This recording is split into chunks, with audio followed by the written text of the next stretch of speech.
alternatively. Luke Gospel chapter 21 from verse 1 to 4. Alternatively, அவர் கண்ணேறிட்டு பார்த்தபொழுது ஐஸ்வர்யவான்கள் காணிக்கை பெட்டியிலே தங்கள் காணிக்கைகளை போடுகிறதை கண்டார்.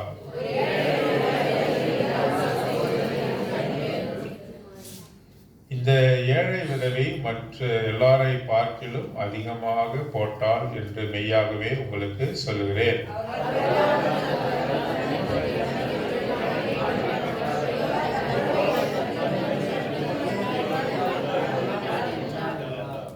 தேவதாமே இந்த வசங்களை ஆசிரியத்து நம் அனைவரோடு கூட பேசுவாராக. ஆகவே ஒரு நாளிலே ஆண்டவராகிய இயேசு கிறிஸ்து இந்த உலகத்தில் இருந்தபொழுது அவர் தேவாலயத்திற்கு அவர் போனார். அங்கே போகும்பொழுது அங்கே தேவாலயத்திலே காணிக்கை பெட்டி வைக்கப்பட்டிருந்தது. Offertory box was kept in the temple of God, the synagogue, the temple of God or the synagogue. ஆகவே தேவாலயத்திலே அங்கே காணிக்கை பெட்டியானது வைக்கப்பட்டிருந்தது. மார்க்கு சுவிசேஷத்தில் வாசிக்கும் பொழுது he sat against the offertory box என்று போடப்பட்டிருக்கு. அப்படி என்றால் காணிக்கை பெட்டிக்கு எதிராக அருகாமையிலே அமர்ந்து கொண்டாராம். நம்ம யாராவது காணிக்கை பெட்டிக்கு அருகாமையிலே எதிராக உட்கார்ந்து கொள்வோமா? ஆனால் ஆண்டவர் என்ன செய்தாரு? அங்கே அவர் சென்று he sat against the offertory box, காணிக்கை பெட்டிக்கு எதிராக உட்கார்ந்து கொண்டார் என்ற வார்த்தை மார்க்கு சுவிசேஷத்தில் வருகிறது. லூக்கா சுவிசேஷம் 21 அதிகாரம் 1 வசனம், Luke gospel chapter 21 and verse 1ல அவர் கண்ணேறிட்டு பார்த்து, அப்ப அந்த காணிக்கை பெட்டி அவர் என்ன பண்றாரு? உற்று பார்க்கிறார். he keenly watching the offertory box. ஏன் அப்படி அவர் அந்த காணிக்கை பெட்டி உற்று பார்க்கிறாரு? அவர்கள் தங்களுடைய அன்பை எப்படி ஆண்டவருக்கு வெளிப்படுத்துகிறார்கள்? how they expose, how they show their love towards God. ஆண்டவருக்கு எப்படி தங்களுடைய அன்பை வெளிப்படுத்துகிறார்கள் என்பதை பார்க்க விரும்பினார். Offertory is one of the thing that God wants to inspect us. நம்மை அவர் சோதித்து அறிய விரும்புகிற இடம் என்னன்னு சொன்னால் அது காணிக்கை கொடுப்பதிலே அவர் நம்மை சோதித்து பார்க்க விரும்புகிறார். ஆகவே அங்கே வந்தார்கள், ஐஸ்வர்யவான்கள் வந்தார்கள். many rich people came, they put offertory, a lump sum. அவர் அநேக காசுகளை பணங்களை கட்டையாக அவர்கள் என்ன செய்தார்கள்? காணிக்கை பெட்டியிலே போட்டார்கள். அதை பார்த்து ஆண்டவர் ஒரு நாளும் சந்தோஷப்படல. not happy by seeing that the rich man came and put lump sum amount in the offertory box. He was not happy. He was not interested. அவருக்கு எந்த விதமான விருப்பமும் அதிலே இல்லை. ஆனால் ஒரு ஏழை விதவை, verse 2, Luke Gospel chapter 21 and verse 2, ஒரு ஏழை விதவை, a widow, she also a poor widow. விதவை மாத்திரமல்ல, some widow may be rich because of the property of the deceased husband, dead husband. ஒரு இறந்து போன கணவருக்கு அதிக சொத்து சம்பத்து இருந்ததுனாக்கா அந்த ஏழை ஒருவேளை அந்த விதவை ஒருவேளை பணக்காரராக இருந்திருக்க முடியும். இந்த விதவை பணக்கார விதவையாக கூட இருந்திருக்கலாம். ஆனாலும் இங்கே சொல்லும் பொழுது போர் விடோ என்று சொல்லப்படும். ஆகவே விதவையா இருப்பதே ஒரு மிகுந்த தாழ்ச்சிக்குரிய காரியம். அதுல she was very poor. அவ மிகுந்த ஏழையா இருந்தா. அவளால் ஒன்றுமே செய்ய முடியாது. அவள் என்ன சம்பாதிக்கிறாளோ அதுதான் அவளுடைய the means to meet out her daily needs. அவளுக்கு எந்த விதமான காரியங்கள், அவளுடைய அன்றாட தேவைகளை அவள் அன்றைக்கு வேலைக்கு போனால்தான் சந்தித்துக் கொள்ள முடியும். அப்படிப்பட்ட ஒரு சூழ்நிலை. ஆனால்தான் அந்த ஒரு ஏழை விதவை என்று 2 பதங்களை ஆண்டவர் அங்கே பயன்படுத்துகிறார். ஒரு ஏழை விதவை அதிலே 2 காசு போடுகிறதையும் கண்டு அவர் பார்த்துக்கிட்டே இருக்கார். He was keenly watching for all the person who put offertory in the offertory box. Many rich people came and put lump sum amount. He was not interested. But what about the poor lady poor widow அதில் 2 காசுகளை போடுவதை கண்டு உடனே அவர் சாட்சி கொடுக்கிறதை பார்க்கிறோம். ஆண்டவர் பேசுகிறதை பார்க்கிறோம். 3ஆம் வசனம், இந்த ஏழை விதவை மற்ற எல்லாரை பார்க்கிலும் அதிகமாக போட்டால் என்று மெய்யாகவே உங்களுக்கு சொல்லுகிறேன், அவர்கள் எல்லோரும் தங்கள் பரிபூர்ணத்திலிருந்து தேவனுக்கென்று காணிக்கை போட்டார்கள், இவளோ தன் வறுமையிலிருந்து தன் ஜீவனத்துக்கு உண்டாயிருந்ததெல்லாம் போட்டு விட்டாள் என்றார். பாருங்க, ஆண்டவர் மனசை பார்க்கிறார். உன்னுடைய பாக்கெட்டை பார்ப்பதில்லை, உன்னுடைய பர்ஸை பார்ப்பதில்லை. அவர் என்ன பார்க்கிறாரு, நீ எந்த நிலைமையிலிருந்து ஆண்டவர் கொடுத்தாள், in what condition you put the offerant, எந்த நிலையிலிருந்து நீ ஆண்டவர் கொடுத்தாய் என்பதை ஆண்டவர் பார்க்கிறார்.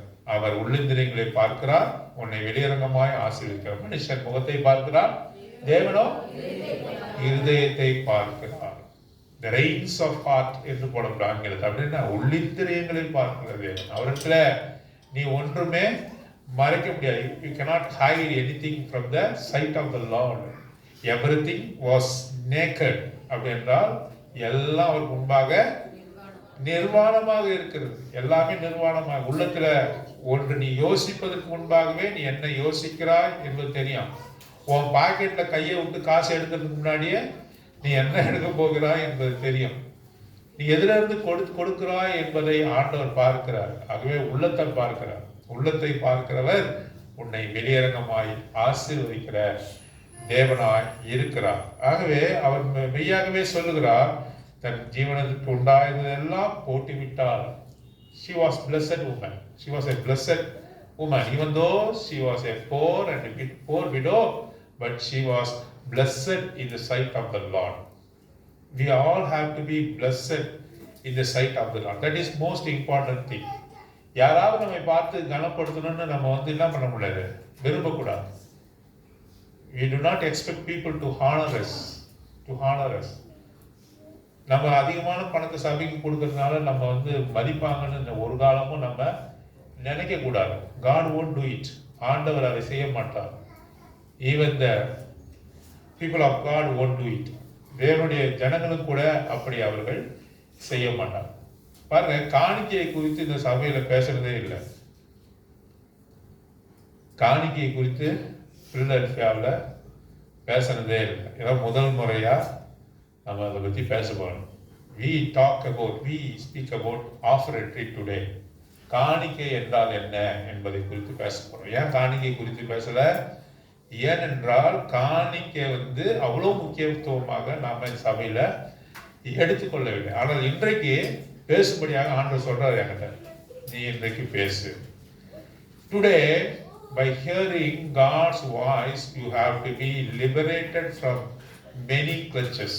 அதாவது நீங்க முன்பாக யோசித்து வைத்திருந்த அநேக காரியத்திலிருந்து உங்களை விடுதலை செய்ய போறார். எதெல்லாம் காணிக்கை கிடையாது, எப்படிலாம் ஆண்டவருக்கு காணிக்கை கொடுக்கணும், எந்த நிலைமையிலிருந்து கொடுக்கணும் என்ன, இன்றைக்கு மிக தெளிவாக நீங்கள் ஆண்டவருடைய சத்தத்தை கேட்க போகிறீர்கள். ஆகவே நம்ம ஆயத்தப்பட்டு அதற்காக காத்திருக்கோம். அநேக சபைகளில் many churches they won't speak about offertory, tithes, தசம பாகத்தை குறித்து பேச மாட்டாங்க. They won't speak about offerings, vows என்று சொல்லக்கூடிய அந்த காரியத்தை குறித்து பேச மாட்டாங்க. அப்படின்னா பொருத்தனை. 3 காரியத்தை ஆண்டவர் வரிசைப்படுத்துறார். ஆண்டவருக்கு கொடுப்பதிலே 3 காரியத்தை வரிசை, 3 aspects in giving to the Lord, in honoring to the Lord. 3 காரியம். முதல்ல டைத், தசம பாகம் டைத். இரண்டாவது ஆஃபரட்டரி ஆர் கிவிங். இரண்டாவது ஆண்டவருக்கு காணிக்கையை கொடுப்பது, ஆஃபரட்டரி ஆர் கிவிங். மூன்றாவது வாவ் என்று சொல்லக்கூடிய பொருத்தனை, VOW. வாவ் இல்லை, வாவ்னா ஆச்சரியம், அது இல்லை. வா அப்படின்னா பொருத்தனைன்னு அர்த்தம். 3 காரியங்களை ஆண்டவர் பேசுறார். 3 காரியங்களுக்கு அடிப்படையில் தான் வேதாகமே பிரிக்கப்பட்டது. கொடுப்பதில்லை மாத்திரம், கிவிங் அப்படின்னு வாசம். பாருங்க, நம்மளுடைய சபையில டைத்தை பத்தி பேசவே மாட்டாங்க. டைத்து கொடுக்கணும்ன்றத ஜனங்களுக்கு they inculcate in their mind. அப்படியாவது அவருடைய மனசுல இதை பதிய வைத்திருக்கிறார். காலங்காலமா அவர்கள் கொடுத்து வந்து கொண்டே இருக்கிறார்.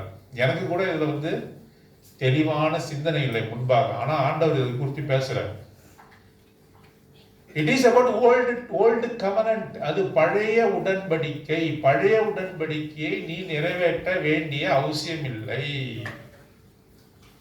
You don't have to oblige that tithe.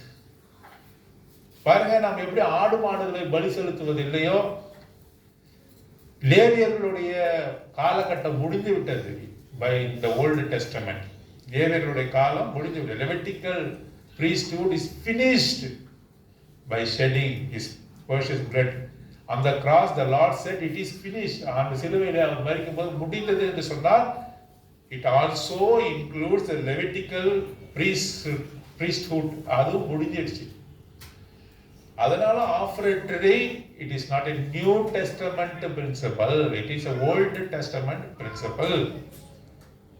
நீங்கள் அதை நடைமுறைப்படுத்த வேண்டிய அவசியம் இல்லை. புதிய ஏற்பாட்டினுடைய சபைகளிலே டைத்த நடைமுறைப்படுத்த வேண்டிய அவசியம் இல்லை. பாருங்க, ஆண்டவர் லேவியராகவும், உங்களுடைய குறிப்புக்காக சொல்கிறேன், வாசிக்க வேண்டிய அவசியம் இல்லை.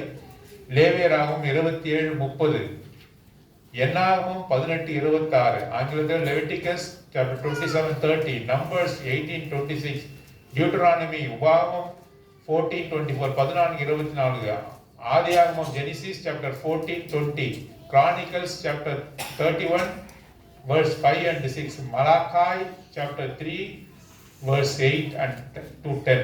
இந்த வசனங்கள்லாம் பாருங்க. இதெல்லாம் தசம பாகத்தை குறித்து பேசுகிறது. இங்க என்ன பாருங்க, எல்லாம் பாருங்க. வசனத்தை நீங்க அப்புறம் பார்க்கலாம். பாருங்க, தசம பாகத்தை குறித்து பேசுகிறது. இந்த verses speaks about that tithe என்று நாம் பார்க்கணும். டைத்னா என்ன? ஒரு மனுஷன் 1000 ரூபாய் சம்பாதிக்கணும், தசம பாகம் எவ்வளவு கொடுக்கணும்? 10,000 ரூபாய் சம்பாதிச்சா எவ்வளவு கொடுக்கணும்? அதெல்லாம் கடமையா கொடுக்கணும். கடமையா ஆண்டவருக்கு முன்பாக கொடுக்கணும். அவனுடைய நிலத்துல முதல் பலனை 10ல் ஒரு பங்கு எடுத்துக்கொண்டு சென்று ஆண்டவரத்துல கொடுக்கணும். பாருங்க, இது தசம பாகம் என்று சொல்லப்படும். 10ல் ஒரு உன்னுடைய சம்பளம் 30,000 இருந்தா நீ எவ்வளவு கொடுக்கணும்? ஆண்டவருக்கு மாசம் 3,000 கண்டிப்பா கொடுக்கணும். ஒரு கால்குலேஷன் பண்ணி பார்த்தா, when we calculate, normal Israelite, working Israelite, ஒரு இஸ்ரேவேலன் எவ்வளவு கொடுப்பான் அப்படின்னு பார்த்தா, தசம பாகத்தை விட அதிகமா கொடுக்க வேண்டியதா இருக்குது. ஏன்? தசம பாகத்தை எடுத்து வச்சிருந்தோம் இல்லையா? 10ல் ஒரு பங்கு, 1/10. Then he has to give for the feast. பாருங்க, அநேக பண்டிகைகளை கொண்டாடினார்கள். அந்த பண்டிகைக்குன்னு அவங்க காசை கலெக்ட் பண்ணுவாங்களாம். அந்த ஆலயத்துல அந்த பண்டிகைக்குன்னு இஸ்ரவேலருக்கு டாக்ஸ் போடுவாங்க. அதுக்கான ஒரு அமௌண்ட்டை கொடுக்கணும். அப்புறம் poor and needy he has to give, ஏழைகளுக்கு இறங்கணும், அதுக்காக ஒரு அமௌண்ட் கொடுக்கணும். ஆகவே ஃப்ரீ வில் ஆஃபரிங்னு ஒன்று இருக்கு. மனோ விருப்பத்தின்படி கொடுக்கிற காணிக்க. அது என்ன சொல்லப்பட்டிருக்கிறது? டியூட்டரானமி chapter 16 verse 10, உபாகமத்தின் புத்தகம் 16:10, ஃப்ரீ வில் ஆஃபரிங் என்று சொல்றாங்க. ஆகவே ஒரு இஸ்ரவேலனுக்கு சொல்லப்பட்ட, தேவனுடைய பிள்ளைக்கு சொல்லப்பட்ட காரியம் என்ன? தசம பாகம் 1. அது மாத்திரமல்ல, பண்டிகையின் போது பண்டிகை கொண்டாடுவதற்காக கொடுக்க வேண்டியது. அது மாத்திரமல்ல, என்னது? மனோ வாஞ்சையின்படி கொடுக்க வேண்டிய காணிக்க.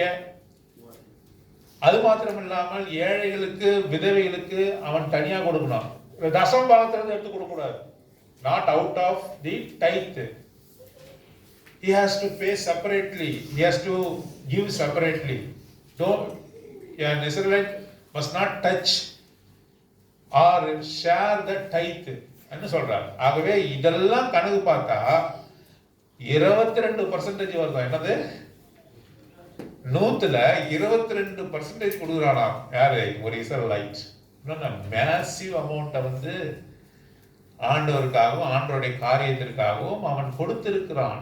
As per the old covenant, பழைய உடன்படிக்கையின்படி இப்படித்தான் தசம பாகம் மனோவாஞ்சியாடி கொடுக்கிற காரியங்கள், அது ஏழைக்கு இறங்குற காரியங்கள், பண்டிகைகளை கொண்டாடுவதற்கென்று கொடுக்கின்ற காசுகள் எல்லாம் பார்த்தா 22%, 100க்கு 22% அதிகமான பணத்தை அவன் கொடுத்திருக்கிறான் என்று சொல்லி வாசிக்கிறோம். சரி, இந்த தசமபாகம் எங்கிருந்து ஆரம்பிக்கிறது? மெல்கிசதேக் என்று சொல்லக்கூடியவர், ஆவியானவர் மூலமாக மெல்கிசதேக்கு வந்து ஆபிரகாமை சந்தித்து, ஆபிரகாம் மெல்கிசதேக்கு என்ன செய்தார்? தசம பாகத்தை கொடுத்தார். நம்ம எங்க வாசிக்கிறோம்? ஆதியாகமம் புத்தகம் 14ஆம் அதிகாரம் 20வது வசனம். What was the origin of tithe? தசம பாகத்தினுடைய மூலம் எங்க இருக்குதுன்னு பார்த்தா ஆதியாகமத்தின் புத்தகம் 14:20 வாசிங்க. Genesis chapter 14. ஸ்தோத்திரம். எல்லாவற்றிலும் தசம பாகம் கொடுத்தார். புரியுதுங்களா? தசம பாகம் என்பது ஒரு கேட்டகரி. இது பழைய ஏற்பாட்டினுடைய காரியம். புதிய ஏற்பாட்டில் தசம பாகம் நம்ம கொடுக்க வேண்டிய அவசியம் இல்லை என்பதை பின்னாக உங்களுக்கு நான் விரிவாக சொல்லுகிறேன். எந்த சபையிலும் சொல்ல மாட்டாங்க. ஏன்? தசம பாகத்துல தான் மேசிவான அமௌண்ட் இருக்குது. அதை சொன்னா யாரும் தசம பாகம் கொடுக்க மாட்டாங்கன்னா சொல்ல மாட்டாங்க. லெட் தம் கிவ், கொடுக்கட்டும். பிலதெல்பியால எல்லாத்தையும் ஓப்பனா சொல்லுவோம். ஏன்னா உங்க தசம பாகத்தையும் உங்க காணிக்கையை நம்பி இந்த சபை நடப்பில்லை. ஈவன் ஆண்டவரும் கூட உங்களுடைய காணிக்கையெல்லாம் எதிர்பார்த்து இல்லை. பிரதர், ஒருவேளை நீங்க இந்த மாதிரியா இருக்கிறதுனால சொல்றீங்க. இல்ல, எல்லா சபைகளுக்கும் இட் இஸ் அப்ளிகபிள். எந்த காட் சர்வெண்ட் ஆனாலும் எந்த எல்டர் ஆனாலும் he has to live by faith only. விசுவாசத்தினாலதான் அவனுக்கு பிழைப்பு உண்டாகணும். விசுவாசத்தினாலதான் அவன் ஆண்டவரிலிருந்து பெற்றுக்கொள்ளணும்.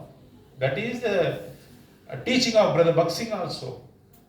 சகோதரர் பக்சிங்கோடைய வார்த்தை கூட அப்படிதான். விசுவாசத்தினாலே அவனுக்கு பிழைப்பு உண்டாகணும். ஒரு காட் சர்வெண்டோ, ஒரு தேவ ஊழியரோ, ஒரு எல்டருக்கோ யாராலும் விசுவாசத்துல தான் பிழைப்பு உண்டாகணும். உன் காணிக்கை பெட்டியை நம்பி நீ இருக்கக்கூடாது. ஜனங்களுடைய டைத்தை நம்பி இருக்கக்கூடாது. டைத் என்பதே முடிந்து போன ஒன்று. அது இன்னமும் இருக்கிற மாதிரி காட்டி அவங்க என்ன செய்யறாங்க? வாங்கி கொண்டிருக்கிறாங்க. பாருங்க, இன்னும் மெனி சர்ச்சஸ், அதர் டினாமினேஷன் வேறு விதமான காரியம் பண்ணா அவங்க என்ன பண்ணுவாங்க? கவர்ல எழுதி கவர் வச்சிருப்பாங்க. கவர்ல என்ன பண்ணோம்? அதுல வந்து ஆஃபரிங்கா டைத்தா பொருத்தனையான இருக்கும். அதுல நீ வந்து அதாவது என்ன சொல்றது, டைத் என்று சொல்லி தசம பாகம் என்று சொல்லி தசம பாகத்துக்கு டிக் பண்ணி உன்னுடைய வருமானத்தை வைத்து கொடுக்கணும். நாங்களாம் அப்படி நாங்கள் கவர்லாம் வாங்க மாட்டோம் அப்படின்னு நீங்க சொல்றீங்கல்ல. பக்சிங் ஃபெலோஷிப்ல இருக்கவங்க, நீங்க என்ன செய்றீங்க? தசம பாகத்தை எதிர்பார்த்து இருக்கிறீங்க. You are looking forward towards the type. ஜனங்க எப்படியா இருந்தாலும் தசம பாகம் போடும். தசம பாகம் முடிந்து போய்விட்டது, தசம பாகம் இல்லைன்னு சொல்லு. You liberate the people from the clutches of tithe. முடிஞ்சிடுச்சு. அது தசம பாகம் என்பது இல்லை, முடிஞ்சிடுச்சு. It is all finished. You don't have to give tithe. பின்னாடி அதான் நான் உங்களுக்கு சொல்றேன். ரெண்டாவது கேட்டகரி வாவ் அப்படின்னா பொருத்தனை என்று அர்த்தம். பாருங்க, ஆதியாகமத்தின் புத்தகம் 28ஆம் அதிகாரம், ஜெனிசிஸ் சாப்டர் 28 verse 20 to 22. ஆதியாகமம் 28ஆம் அதிகாரம் 20 to 22. தேவன் என்னோட இருந்து நான் போகிற இந்த வழியிலே என்னை காப்பாற்றி ஆகாரமும் உடுக்க வஸ்திரமும் எனக்கு தந்து என்னை என் தகப்பன் வீட்டுக்கு சமாதானத்தோட திரும்பி வர பண்ணுவாரானால் கர்த்தர் எனக்கு தேவனாயிருப்பார். நான் தூணாக நிறுத்தின இந்த கல் தேவனுக்கு வீடாகும். தேவனே எனக்கு தரும் எல்லாவற்றிலும் உமக்கு தசம பாகம் செலுத்துவேன் என்று சொல்லி பொருத்தனை பண்ணிக்கொண்டான். ஆண்டவரே, நீர் இதை நிறைவேற்றினா நானு செய்யறேன். பொருத்தனை பண்ணிக்கொள்வது. ஆண்டவரே, என்னுடைய வாழ்க்கையில இப்படிப்பட்ட காரியம். எனக்கு ஒரு குழந்தை இல்லை. யாருக்கு இல்லை? அண்ணாளுக்கு குழந்தை இல்லை.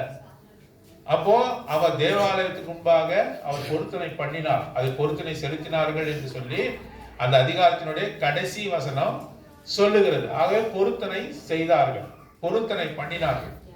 இங்கே கூட வாசிக்கிறோம், யாக்கோபு அங்கே பொருத்தனை பண்ணினான். தூணை நிறுத்தி பொருத்தனை பண்ணினான். கோலும் கையுமாக நான் போகிறேன். நான் திரும்பி வரும்பொழுது when I return to this place called Bethel, I will give tithe to you என்று பொருத்தனை பண்ணினான். he made a vow என்று ஆங்கிலத்தில் போடப்பட்டிருக்கு. he performed the vow என்று சொல்லி நாம் ஆதியாகமத்தின் புத்தகம் 31 வாசிக்கிறோம். he performed the vow.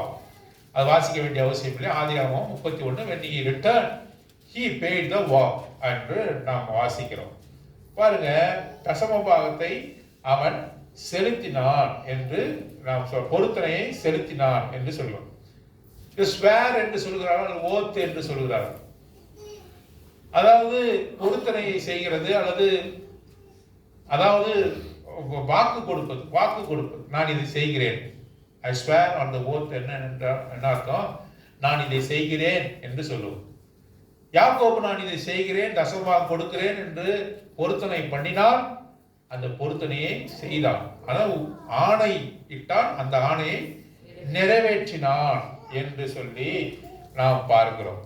ஆதியாகமத்தின் புத்தகம் 22 அதிகாரம், book of Genesis chapter 22 verse 16, 17 and 18, 16, 17, 18. பாராமல் இந்த காரியத்தை செய்தபடியால் நான் உன்னை ஆசீர்வதிக்கவே ஆசீர்வதித்து உன் சந்ததியை வானத்து நட்சத்திரங்களைப் போலவும் கடற்கரை மணலைப் போலவும் பெருகவே பெருக பண்ணுவேன் என்றும் உன் சந்ததியால் தங்கள் சத்துருக்களின் வாசல்களை சுதந்திரித்துக் கொள்வார்கள் என்றும் நீ என் சொல்லுக்கு கீழ்ப்படுத்தபடினால் உன் சந்ததிக்குள் பூமியில் உள்ள சகல ஜாதிகளும் ஆசீர்வதிக்கப்படும் என்றும் என் பேரில் ஆணையிட்டேன் என்று கர்த்தர் சொல்கிறார். ஆண்டவர் அவர் பேர்லயே ஆணையிட்டுகிறார். ஏன் அப்படி ஆணையிடுறாரு? he swore on oath என்று வாசிக்கிறோம். அவர் பேர்ல அவர் ஆணையிட்டுகிறார், நான் இதை ஆபிரகாமுக்கு செய்வேன். ஈசாக்கை பலியிட அவர் சொன்னார். அவன் பலியிட எத்தனைக்கையில் ஆண்டவர் தடுக்கிறார். சுப்ரீம் சாக்ரிஃபைஸ் என்று அதை குறித்து நாம் வாசிக்கிறோம். அப்படி செய்யும் பொழுது தன் பேரிலே ஆணையிட்டுக் கொள்கிறார். ஏன் அப்படி ஆணையிடுகிறார்? எபிரேயர் 6 அதிகாரம் 13 வசனம். Hebrews chapter 6 verse 13 வாசிங்க. Hebrews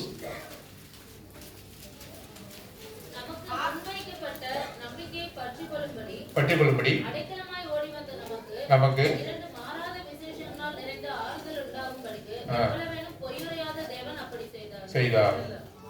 6:13 ஆபிரகாமுக்கு தேவன் வாக்குத்தத்தம் பண்ணின போது ஆணையிடும்படி தம்மிலும் பெரியவர் ஒருவரும் இல்லாதபடியினாலே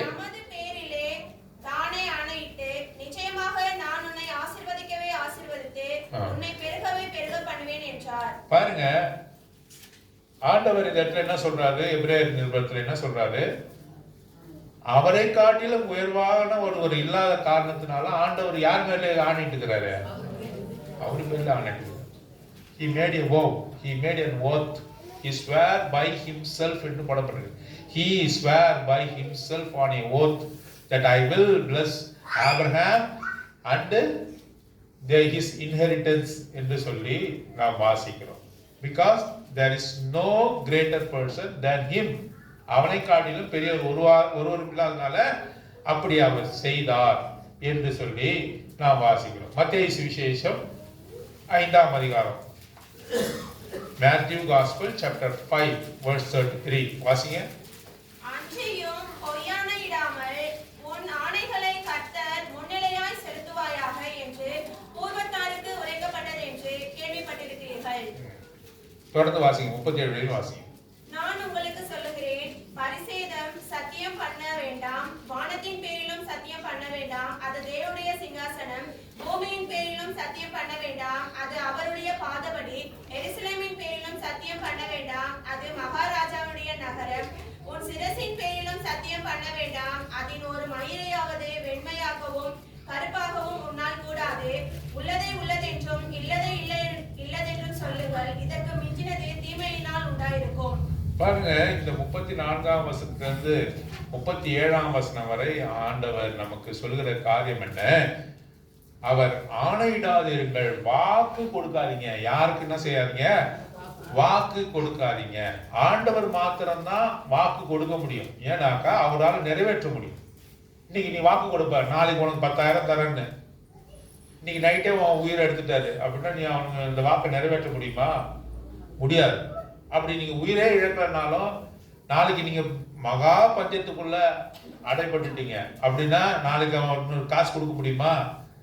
நான் கொடுக்கிறேன்னு சொல்லி ஆணையெல்லாம் சொல்லாதீங்க. அது கர்த்தர் இடத்துலயும் சொல்லாதீங்க, மனுஷர் இடத்துலயும் சொல்லாதீங்க. நான் இதை செய்வேன், நான் இங்க உனக்கு தருவேன், நான் ஆண்டவரே உமக்கு நான் பொருத்தனையை செலுத்துவேன் என்று சொல்லி நீங்க ஒரு காலமும் சொல்லாதீங்க.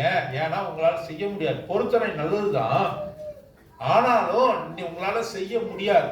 உங்களால செய்ய முடியாது. ஆண்டவரால் மாத்திரம் செய்ய முடியும். ஏன்னாக்கா அவர் நித்திய காலமாக ஜீவிக்கிற தேவன். everlasting living. He can do it. Whatever he says, he will do it. But what about us? We can't do it because we are human. அதனால you don't indulge in vow. அதாவது நீங்க ஆணையுறுதி எதுவும் செய்யாதீங்க, எதுவுமே செய்யாதீங்க. அதுதான் சொல்றாரு. பூர்வத்தாருக்கு அவர்கள் செய்தார்கள். இந்த old testament they did it. ஆனால் இப்பொழுது நீங்கள் அப்படி செய்ய வேண்டிய அவசியம் இல்லை. பாருங்க, வானத்தின் பேரிலும் சத்தியம் பண்ண வேண்டாம், அது தேவனுடைய சிங்காசனமா இருக்குது. பூமியின் பேரில் சத்தியம் பண்ண வேண்டாம், அது அவருடைய பாதப்படி. எருசலேமின் பேரிலும் சத்தியம் பண்ண வேண்டாம், அது மகாராஜாவுடைய நகரம். உன் சிரசின் பேரிலும் என் மேல சத்தியம், என் மேல சத்தியம். நம்ம என்ன சொல்றோம்? பிள்ளைகள்லாம் சின்ன பிள்ளைங்களாம் இருக்கும்போது நான் கூட சின்ன கோ டு ஸ்கூல் சத்தியமா சொல்றான், காட் ப்ராமிஸ் உங்க அம்மா மேல சத்தியம் பண்ணு. என்னது? உங்க அம்மா மேல சத்தியம் பண்ணு. You promise on your mother. தலைமலை கையை வை, தலைமலை கை வச்சு ப்ராமிஸ் பண்ண. ஏன் பொய் சொன்னா நீ அழிஞ்சிருவ, அவனுக்கு தெரிஞ்சிருக்கு.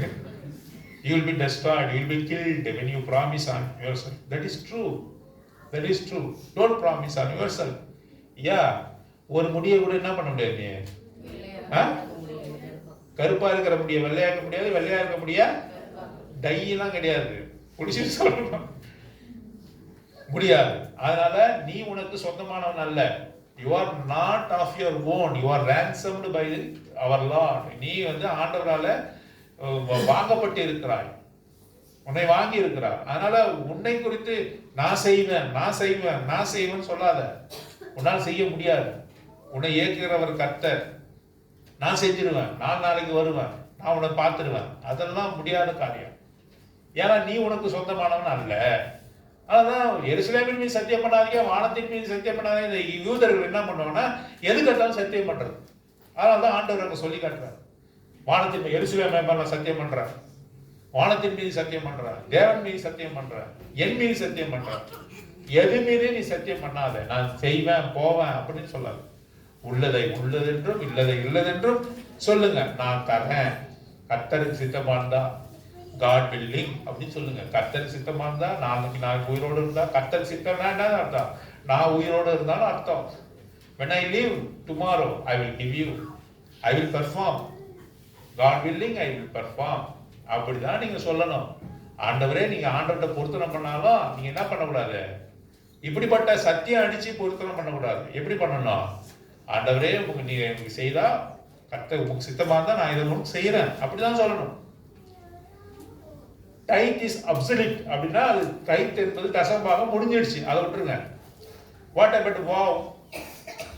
பொருத்தனை என்றால் you can perform vow, but you must not promise on anything or anybody, not on your self. உண்மையில கூட நீங்க சத்தியம் பண்ணக்கூடாது. சத்தியமா தரேன், சத்தியமா சொல்றேன், சத்தியமா சொல்றேன் அப்படி சொல்ல. சத்தியம் உள்ளவர் அவர் மாத்திரம்தான். நம்மளாம் பொய் ஜனங்கள் பொய்யா வேஷமாய் திரிகிறோம். ஆனா அவர்கள் மேல நம்ம மேல யார் மேலேயும் சத்தியம் பண்ண, நான் செய்யறேன்னு சொல்லு, இல்லைன்னு சொல்லு, இல்லதுன்னு சொல்லு. அதுக்கு மிஞ்சின காரியம் பாவமா இருக்குன்னு போடப்பட்டிருக்கு. என்ன சொல்றாரு அவரு? வாசிங்க. சொல்லுங்கள். தீமையினால் உண்டாயிருக்கும். மற்றதெல்லாம் தீமை பாவத்தினால வரும், தீமையான காரியம், அதை செய்யாதீங்க அப்படின்னு சொல்றார். 3 காரியத்துல 2 காரியம் சொல்லியிருக்கேன். டைத்து முடிஞ்சு போன விஷயம், அதை வைத்து we must not be deceived. நம்ம யாரை ஏமாற்றக்கூடாது. சத்தியம் சொல்லுது, என்ன சொல்லுது? அது முடிந்து போன காரியம். உன்னுடைய வருமானத்துல, உன்னுடைய கையின் பிரயாசத்துல 10ல் ஒரு பங்கு கர்த்தருக்கு கொடுன்னு யாரும் கேட்டா அவங்க பொய் சொல்றாங்க. நம்ம அதுல பிழைக்கப்பட வேண்டிய அவசியம் இல்லை. இஸ்ரவேல் ஜனங்களோட அது முடிஞ்சிடுச்சு. புரியுதுங்களா? அது கிராஸுக்கு அப்புறம் ஆண்டவர் பரமேறின பிறகு அந்த விதமான காரியம் இல்லை. எப்படி பிரதர் இப்படி சொல்றீங்கன்னாக்கா, நாட் ஈவன் அப்போஸ்தலர்ஸ் செட், ஆண்டவர் அதை குறித்து எதுவுமே சொல்லல. தசம் கொடுன்னு எங்க சொல்லியிருக்காரா? நீங்க ஒரு வார்த்தை காட்டுங்க. தசம் கொடு, கிவ் டைட். இந்த ஓல்டு டெஸ்டமென்ட் பழைய ஏற்பாட்டுல தசம் கொடு, நீ ஆசீர்வதிக்கும்படி, உன் பேசுகிற தொட்டி ஆசீர்வதிக்கும்படியாக, உன்னுடைய நிலத்தினுடைய பலன்கள் பெருகும்படியாக தசம் கொடு என்று பழைய ஏற்பாட்டுல சொல்லப்பட்டது. புதிய ஏற்பாட்டுல அதை முடிச்சிட்டார். பலி செலுத்த வேண்டிய அவசியம் இல்லை. ஆடு, வெள்ளாட்டு கடா, இளங்காலை இதெல்லாம் கொண்டு வாங்க என்னோட சந்நிதிக்கு வந்து பலி செலுத்துங்கன்னு சொன்னாரு. இப்ப என்ன சொன்னாரு? அவரு என்ன சொன்னாரு?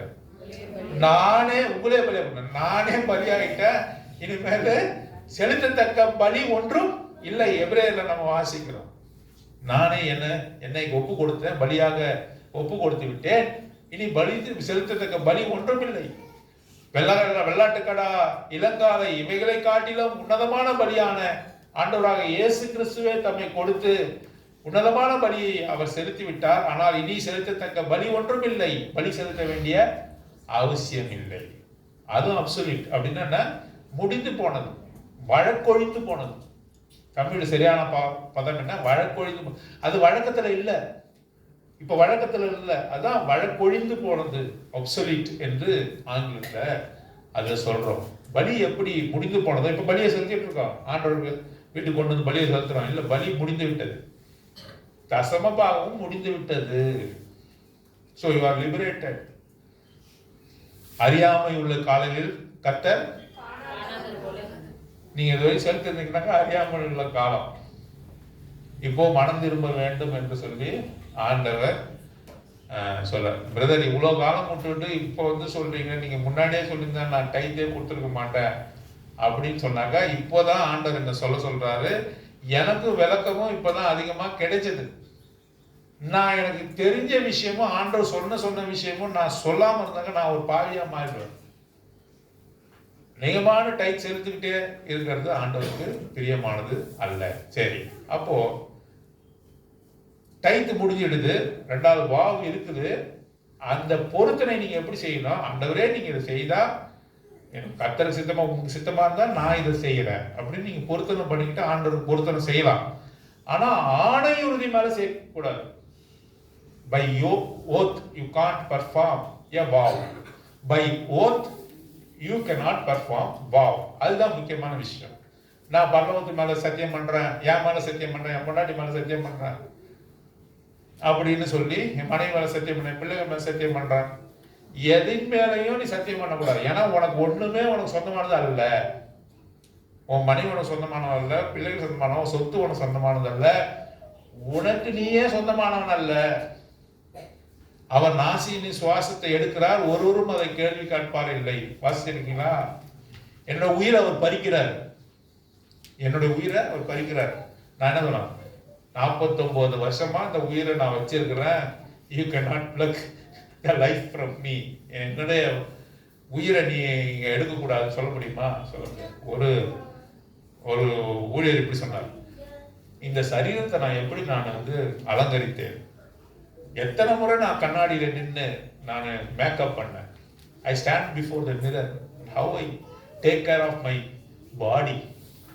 அதுல நாற்றமே வரக்கூடாதுன்னு எவ்வளோ உயர்ந்த ரக சோப்பு போட்டேன், எவ்வளோ சென்ட் நான் போட்டேன், எவ்வளோ சோப்பு, சென்ட்டு, அத்தர் போன்ற அரபிக்கு இதெல்லாம் நான் போட்டு என்னுடைய சரீரம் வாசனை உள்ளதாக வைத்தேன். இப்போ வந்து என் உயிரை கேட்கிறீர், நான் உயிரை விடமாட்டேன்னு சொல்வதற்கு எனக்கு I have no authority over my life. அவர் குறித்த நாள, அவர் குறித்த நாளிகையில் நம்ம அவர்கிட்ட போய் தான் சேரணும். உன்னுடைய உடல் நாற்றமாக இருந்தாலும் சரிதான், வாசனையாக இருந்தாலும் சரிதான், நான் விட்டு வரமாட்டேன் என்று ஒரு நாளும் ஒருவனும் சொல்லவே முடியாது.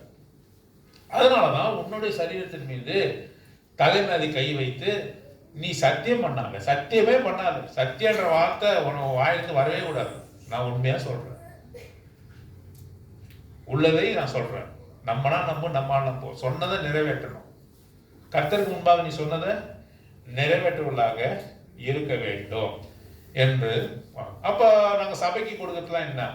அதை குறித்து தான் 2 அதிகாரத்துல மிக நேர்த்தியாக சொல்லப்பட்டிருக்கிறது. அதுதான் இப்பொழுது இருக்கிற காரியம். அதை நீங்க தெரிஞ்சுக்கணும். பாருங்க, 1 கொரிந்தியர் 16வது அதிகாரம். 1 Corinthians chapter 16, 1 and 2 நானே வாசிக்கிறேன். பரிசுத்தவான்களுக்காக சேர்க்கப்படும் தர்ம பணத்தை குறித்து நான் கலாத்திய நாட்டு சபைகளுக்கு பண்ணின திட்டத்தின்படியே நீங்களும் செய்யுங்கள். 1 கொரிந்தியர் 16ஆம் அதிகாரம் 2ஆம் வசனம் வாசிக்கிறேன். நான் வந்திருக்கும் பொழுது பணம் சேர்க்குதல் இராதபடிக்கு உங்களில் அவனவன் வாரத்தின் முதல் நாள் தோறும் தன் தன் வரவுக்கு தக்கதாக எதையாகிலும் தன்னிடத்தில் சேர்த்து வைக்க கடவன். என்ன சொல்றாரு அப்போஸ்தலன் பால்? என்ன சொல்றாரு? வாட் அப்போஸ்தலன் பால் சேஸ், நான் உங்களிடத்துல வரும்பொழுது அப்பதான் நீங்க காசு எங்கன்னு யாருன்னா கடன் வாங்காம வாரத்தின் முதல் நாள் தோறும், அப்படின்னா அவங்களுக்கு வீக்லி வேஜஸ். இந்த இஸ்ரேல் அங்க உங்களுக்கு எப்படிப்பட்ட சம்பளம்? Weekly wages. அப்ப என்ன பண்ணாங்க? சம்பளம் எடுத்த உடனே அதுல ஒரு ஏதாயிலும் அதுல ஒரு அமௌண்ட்டை நீங்க கர்த்தருடைய காரியத்திற்கு எடுத்து வையுங்க. ஏதாகிலும், இந்த ஏதாகிலும்ன்றதுக்கு இன்னொரு அர்த்தம் இருக்கு, அது பின்னாடி சொல்றேன்.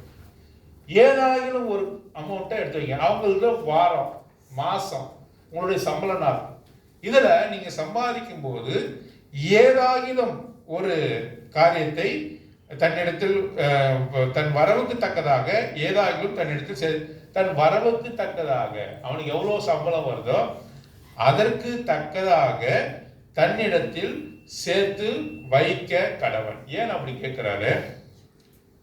அப்போஸ்தலன் பால் என்ன செய்யறாரு? he was a missionary. அவர் எங்க எல்லா நாட்டுக்கும் போய் வந்து கொண்டே இருக்கிறார். எல்லா சபைகளும் ஸ்தாபிக்கிறார், அங்கே போய் வந்து கொண்டிருக்கிறார். ஒரு இடத்துல வசதியா இருக்கிறாங்க, ஒரு இடத்துல தாழ்ச்சியா இருக்குது. கலாத்தியா என்று சொல்லக்கூடிய கலேஷியன்ஸ் நல்ல வசதியா இருக்கிறாங்க. எருசலேம்ல இருக்கக்கூடிய தேவனுடைய பிள்ளைகள் அவர்கள் தாழ்ச்சியில் இருக்கிறாங்க.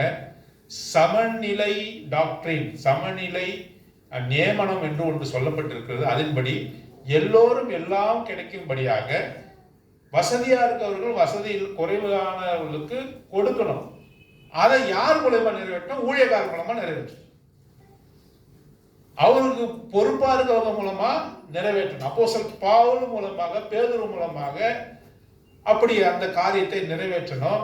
அப்போஸ்தலன் பவுல் தீத்துவுக்கு இந்த காரியத்தை ஒப்பு கொடுக்கிறார். இதை தீத்து என்று சொல்லக்கூடியவர் அப்போஸ்தலன் பாலுடைய கண்காணிப்பிலே அவர் தர்ம பணத்தை அவர் கலெக்ட் செய்து இல்லாதவர்களுக்கு உதவி செய்தார். அண்டர் த சூப்பர்விஷன் ஆஃப் பால் என்று சொல்லி நாம வாசிப்போம். ஆகவே கர்த்தருக்கு கொடுப்பது எப்படி கொடுக்கணும் இங்க வாசிக்கலாம். 2 கொரிந்தியர்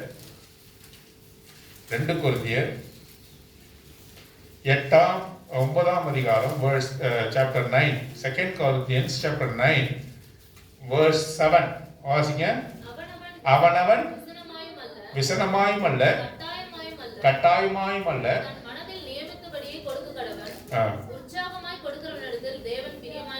எப்படி கொடுக்கணும்? ஆண்டவர் வீட்டுக்கு எப்படி கொடுக்கணும்?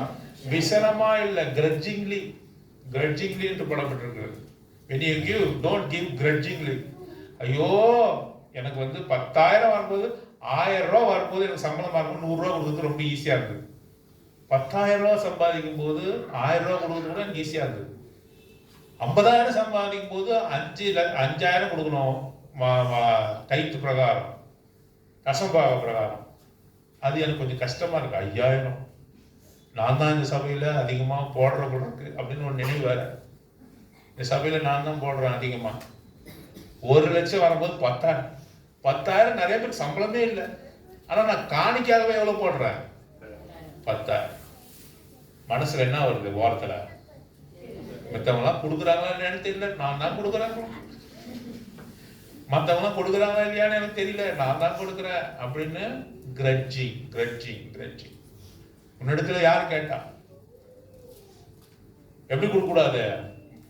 கிரட்ஜிங், விசனமாயும் அல்ல, கட்டாயமாக நெசசிட்டி கொடுத்தே ஆகணும் அப்படின்னு கிடையாது. ஓல்டு டெஸ்டமெண்ட்ல பழைய ஏற்பாடுல கட்டாயமா கொடுக்கணும். You have to give the tithe. You shall give the tithe. நீ கட்டாயமா கொடுக்கணும். அநேக சபைகள் என்ன சொல்லி வச்சிருக்காங்க, கண்டிப்பா கொடுக்கணும். நீ கொடுக்கலனாக்கா எங்க யாரு வருவாரு, ஊழியக்காரர் எங்க வீட்டுக்கு வருவார், ஏன் பிரதர் நீங்க டைத்து கொடுக்கல, பாஸ்டர்மார் வீட்டுக்கு வருவாங்க, ஏன் நீங்க தசமபாகம் கொடுக்கல, ஏன் நீங்க கொடுக்கல, உங்களுக்கு வேலை இல்லாம வேலை எழுதிட்டீங்களா அப்படின்னு சொல்லி வீட்டுக்கு வருவாங்க. உடனே பழைய ஏற்பாட்டில் இருக்கிற எல்லா வருஷம் காட்டாங்க, அவருடைய ஆலயத்திலே அப்பமும் திராட்சரசமும் நிரம்பி வரும்படியாக நீ என்ன பண்ணணும், காணிக்கை கொடுக்கணும். ஆகாரம் குறைபடாதபடிக்கு நீ காணிக்கை கொடுக்கணும் சொல்லி உனக்கு பழைய ஏற்பாட்டினுடைய காரியத்திலிருந்து எடுத்து கொடுப்பான், வசனம் கொடுப்பான். அப்போஸ்தலன் பவுல் என்ன சொல்றாரு, விசனமாய் இல்லை, not out of grudge, not out of necessity. நீ கொடுத்து தான் ஆகணும்னு கட்டாயம்லாம் கிடையாது. இதுக்கு ஒரு உதாரணம் வாசிக்க வேண்டிய அவசியம் இல்லை. அப்போஸ்தலர் நடவடிக்கைகள் 5ஆம் அதிகாரத்துல 2 பேரை குறித்து வாசனம். புருஷன் மனைவியை பத்தி யார் அவங்க, அனனியா சப்பீரா. அவங்க என்ன செய்தாங்க, காணிக்கையா ஏதோ சொல்றீங்க. அப்போ ஆதி திருச்சபையில இந்த ஏர்லி சர்ச் என்ன பண்ணாங்க, they sold the property, they sold the entire property and put the money in the feet of the apostles. அவங்க அப்போஸ்தலர் முன்னாடி வைத்தாங்க. ஏன்னாக்கா அப்பதான் சபை தொடங்கி இருக்கு. நீ உன் சொத்தெல்லாம் வித்து எடுத்துன்னு வாங்கன்னு சொல்லல. ஆனா என்ன பண்ணாங்க, எல்லாருமே மனப்பூர்வமா என்ன செஞ்சாங்க, out of free will they sold their property, their entire thing and put the money in the feet of the apostle. அப்போஸ்தலர்கள் என்ன பண்ணாங்க, அந்த காசுகளை அவர்கள் பிரித்து எல்லாருக்கும் பிரித்து கொடுத்தாங்க. சமநிலை நியமனம், அதை குறித்து வாசிக்க போறோம். சமநிலை நியமனம், அதுபடி இல்லாதவங்களும் இருக்கக்கூடாது, அதிகமான இருக்கவங்களும் இருக்கக்கூடாது, எல்லாருக்கும் போதும் என்ற அளவுக்கு இருக்கணும். ஒருத்தன் பசியாகவும் போகக்கூடாது, வறுமையில போகக்கூடாது, ஒருத்தன் மட்டும் ஆகாரம் புசித்து கொண்டே இருக்கக்கூடாது. கர்த்தருடைய பார்வையில எல்லாருமே சமமா இருக்கணும், சகோதரர்கள், ஆகவே அவர்களுக்கு கொடுக்கணும்.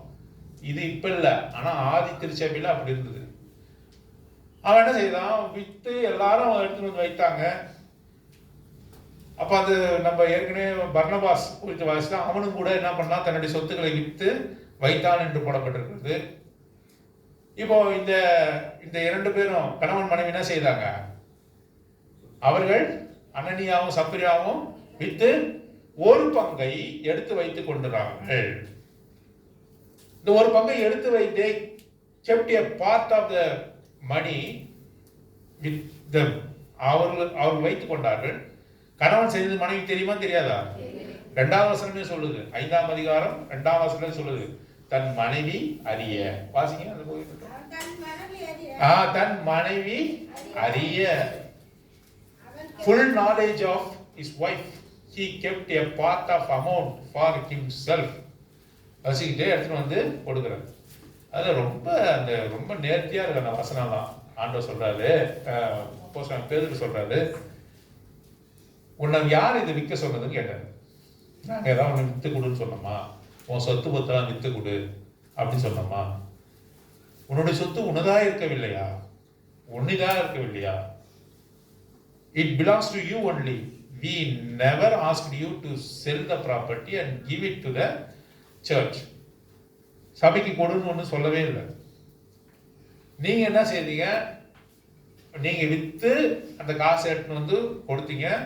ஆனாலும் நீங்க கர்த்தருக்கு முன்பாக துரோகம் செய்தீங்க. ஏன்னா ஒரு பாட்டை நீங்க எடுத்து வைத்தீங்க. ஏன் கர்த்தருக்கு முன்பாக பொய் சொல்றது? கொடுக்கறதை காட்டிலும் கர்த்தருக்கு முன்பாக பொய் சொல்றது ஆண்டவருக்கு பிடிக்காத காரியமா இருக்கு. நீ எவ்வளவு கொடுத்தாலும் சேர்த்தா, ஆண்டவருக்கு முன்பாக நீ பொய் சொல்வாய் என்று சொன்னால் கர்த்தர் அதை ஆலோசிக்கிறார். இதுதான் இவ்வளவுதான் என்ன சொன்னான்னு வச்சுக்க, ஆண்டவர் ஆலோசி.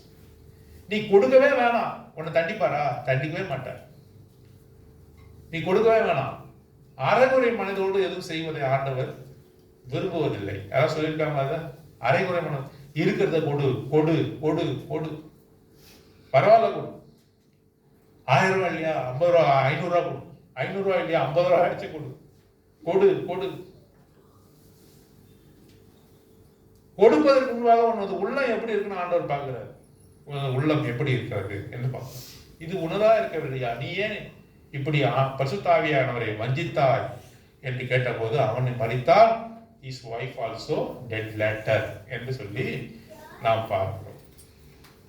அவனவன் விசனமாயுமல்ல, not out of grudging, 7ஆம் வசனம் 9ஆம் அதிகாரம் 2 கொரிந்தியர் 2 Corinthians chapter 9 verse 7, விசனமாயுமல்ல கட்டாயமா அல்ல, தன் மனதில் நியமித்தபடியே கொடுக்க கடவன். ரொம்ப ரொம்ப ஓல்டு டெஸ்டமெண்ட்டை விட ரொம்ப கஷ்டமானது எது? ஓல்டு கவர்னண்ட்டை விட ரொம்ப கடினமானது எது? விபச்சாரம் செய்யாதிருப்பாயாக. இது பூர்வத்தாருக்கு சொல்லப்பட்டது. அப்படின்னா to the old covenant people it is said don't commit adultery. விபச்சாரம் செய்யாதிருப்பாயாக என்று பூர்வத்தாருக்கு சொல்லப்பட்டது. ஆண்டவர் சொல்றார் மாதிரி, ஒரு பெண்ணை இச்சையோட பார்த்தனா you already committed the adultery. அப்படின்னா எதுக்கு இது? எது கடினம்? பழைய ஏற்பாட்டில் பார்க்கலாம் பொழுது பெண்ணுகள் தான். ஆண்கள் வந்து பெண்ணை ஊத்தி பார்க்கலாம், பெண் வந்து ஆணை ஊத்து பார்க்கலாம் பொழுது. Committing the adultery is sin. இங்க என்ன சொல்றது? இச்சையோட நீ பார்த்தா சதுரசாரமான பார்க்கறத வேற. நீ இச்சையோடு பார்த்தனா நீ வந்து அந்த பெண்ணோட விபச்சாரம் செய்தாய். எது கடினமான காரியம்? புதிய ஏற்பாடு. புதிய ஏற்பாடு, புதிய உடன்படிக்கை தான் கடினமான. Hardest thing is a new covenant, not the old covenant. 10ல் ஒரு பங்கு எப்படியாவது கொடுத்துடலாம். பாருங்க, கஷ்டமாக out of grudging, out of necessity கொடுக்கலாம். எப்படி ஆண்டவர் வேற சொல்றாரு, என்ன சொல்லி மன விருப்பம் இல்லாம 10ல் ஒரு பங்கு கொடுத்துடலாம். ஆனா இங்க என்ன சொல்ற? வாங்கிட்டே விட்டுறான்றாரு. உன் மனசு எப்படி? மனமொரு குரங்கு தாவிக்கினே இருக்கும். பாக்கெட்ல கையை விட்டா 10,000 வருது, எடுக்கும் போது 5,000 வருது, மேல் பாக்கெட்ல வச்சு ஒரு 1,000 ரூபாய் எடுத்து கொடுக்குற. வீட்டுல இருந்து கிளம்பும் போது எவ்வளவு நினைக்கிற? 10,000 கொடுத்துருவோம் அப்படின்னு வர. சபை படிக்கட்டு ஏறி வர 5,000 மேல வந்துருக்கு. காணிக்க போடும்போது 1,000 ரூபாய் போடுற, இல்லை 10 ரூபா போட்டு போற. இப்ப எது கடினமான விஷயம்? உன் மனசுபடியே நான் விட்டுறேன்றார் ஆண்டவர். இதான் கடினம், இதான் கடினம். வாசிங்க 1 யோவான் 3ஆம் அதிகாரம் 20வது வசனம். 1 John chapter 3 verse 20. நம்முடைய இருதயமே நம்மை குற்றவாளிகளாக தீர்க்குமானால் சகலத்தையும் யார் அறிந்திருக்கிறார்? உன்னுடைய இருதயமே உன்னை என்ன சொல்லுது? குற்றவாளி. காணிக்க போறதை யார்கிட்ட விட்டுறாரு? ஊழியக்கார்ட்ட விட்டுறாரு. மற்ற சபையில எங்க விட்டுருக்காரு? ஊழியக்கார்ட்ட தான் விட்டுருக்காங்க. காணிக்க வசூல் பண்றது, அமௌண்ட் வசூல் பண்றது யார்கிட்ட விட்டுருக்காங்க? நீங்களாம் மற்ற சபைக்கெல்லாம் போய் பார்த்ததுன்னு நினைக்கிறேன். பார்த்துருக்கீங்க சில பேர். காணிக்க வசூல் பண்றது, இந்த டைத்து வசூல் பண்றது, தசமபாகம் வசூல் பண்றது ஊழியக்காரங்க. இதுலதான் அதிக அக்கறை. ஆண்டவர் சொல்றாரு, உன் மனசாட்சியத்தை விட்டுட்டாங்க. உன்னோட மனசாட்சி உன்னை குற்றவாளி சொல்லும். நீ எவ்வளவு சம்பாதிக்கணும் உன் மனசாட்சி முதல்ல கேட்கும். 50,000 சம்பாதிக்கிறோம், 50 ரூபா வந்து காணிக்கப்பட்டுல போட்டினா என்ன சொல்லும்? யாராவது ஒண்ணு பார்த்து சொல்லணுமா? எப்படி 50 ரூபா போட்ட அப்படின்னு? ஏன் நீ போட்ட காசு யாருக்கு தெரியாது? மற்றவங்களுக்கு தெரியாது. உனக்கும் ஆண்டவருக்கு மாத்திரமே தெரியும். உன் மனசாட்சிக்கும் ஆண்டவருக்கு மாத்திரமே தெரியும். உன் மனசாட்சி என்ன செய்யும்? உன்னை குத்தும். 50,000 சம்பாதிச்சுட்டு 50 ரூபா வந்து மனசாட்சியே இல்லாம போடுறீன்னு உன் மனசாட்சி தான் முதல்ல கேட்கும். Your own heart, your conscience will tell you, will screw you. அதுதான் உன்னை கேட்கும்.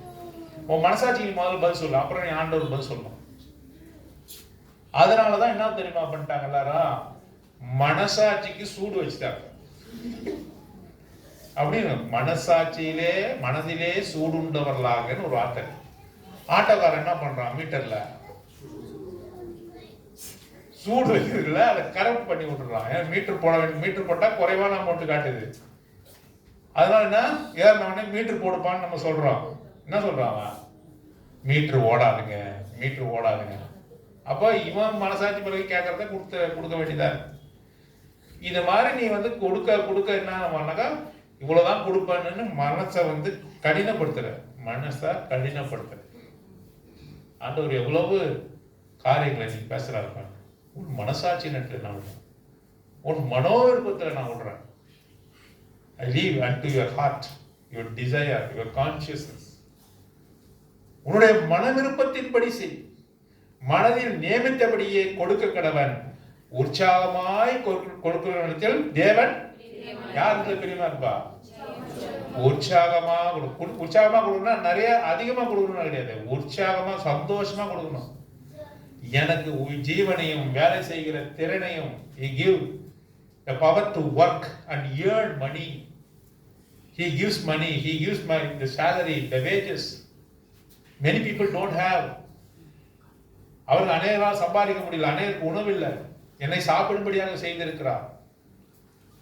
ஆகவே நான் என்ன செய்யணும்? நான் வந்து கர்த்தருக்கு கொடுப்பேன் என்று out of generous heart you have to give. You should not be misers. கருமிகளாக இருக்கவே கூடாது. கர்த்தருக்கு கொடுப்பதில் கருமிகளாக நாம் இருக்கவே கூடாது. எனக்கு தெரிஞ்சதில் நான் அநேக செய்திகளை நான் கேட்டிருக்கிறேன். அந்த ஒரு தடவை பாண்டிச்சேரி வரும்பொழுது ஒரு மீட்டிங் நடத்திருந்தேன்.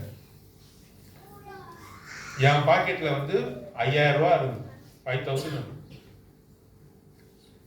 என் பக்கத்தில் ஒரு நண்பனும் இருந்தான். என் பாக்கெட்டில் 5000 ரூபா இருக்குன்னு தெரியும். யாருக்கு? என் பாக்கெட்டில் 5000 ரூபா இருக்குன்னு தெரியும்.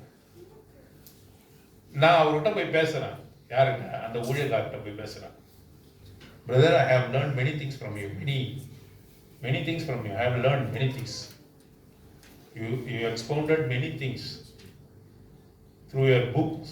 உங்களுடைய புத்தகங்களை படிக்கிறது மூலமாக அநேக காரியங்களை அவருக்கு ரொம்ப சந்தோஷம், முகத்தில் சந்தோஷமா இருக்கு. உடனே என்கிட்ட ஆவியானவர் சொல்றாரு, அவருக்கு காணிக்கையை கொடு, பாக்கெட்ல இருக்கு காணிக்கை எடுத்து கொடுன்றாரு. அப்போ நான் ஒன்றும் பெரிய வசதியெல்லாம் கிடையாது. டக்குன்னு பாக்கெட்ல கையை விட்டு உடனே எடுத்து அவர் கையில கொடுக்குறாரு. அவரை வாங்கி சொல்றாரு, இட்ஸ் பிக் மணி அப்படின்னு சொல்றாரு. நிறைய பணம் இருக்குப்பா, நான் சின்ன ஒரு வாலிபத்தில் இருக்கேன், நிறைய பணம் இருக்குப்பா, 5000 ரூபா. அப்பவே பெருசா சொல்லலை, பெருமையா சொல்லலை, சொல்றேன் நிறைய பணம் இருக்குது. நான் அவர் எவ்வளவு கவுண்ட் பண்ணல, எவ்வளவு பணம் இருக்குது அப்படின்னு. ஸ்மால் அமௌண்ட் சொல்றேன், இது ரொம்ப குறைவான அமௌண்ட் அப்படின்னு சொல்லி கொடுத்துட்டு வெளியே வந்தேன். என் பக்கத்தில் இருக்க நண்பரால் பொறுத்துக்கொள்ளவே முடியல. 5000 ரூபா it's too much, 5000 is too much. 5000 ரூபா அதிகம், 5000 ரூபா அதிகம். இல்லை, எனக்கு அது குறைவான அமௌண்ட்டாக தெரியுது. ஆவியானவர் ஏவுதல்னால கொடுக்குது. நான் இங்கேருந்து வந்தேனாக்கா என்னுடைய மனசாட்சி, என்னுடைய காரியங்கள் எல்லாத்தையும் அதில் சேர்ப்பேன். கொடுக்கணும்னு தோணிச்சு, கொடுத்துட்டேன். என்னுடைய நண்பரால் அதை ஒத்துக்கொள்ளவே முடியும். Out of generous you give. Whatever the Holy Spirit says unto you, give. அப்படி செய்வதனால என்ன நடக்கும்? முதல்ல இந்த வசனத்துல தான் பார்த்தோம், விசனமாயும் அல்ல, நாட் அவுட் ஆஃப் கிரட்ஜிங், கட்டாயமாயும் அல்ல, not out of necessity. Necessity நான் கொடுத்தே ஆகணும்னு உங்களை யாரும் சொல்வதும் இல்லை.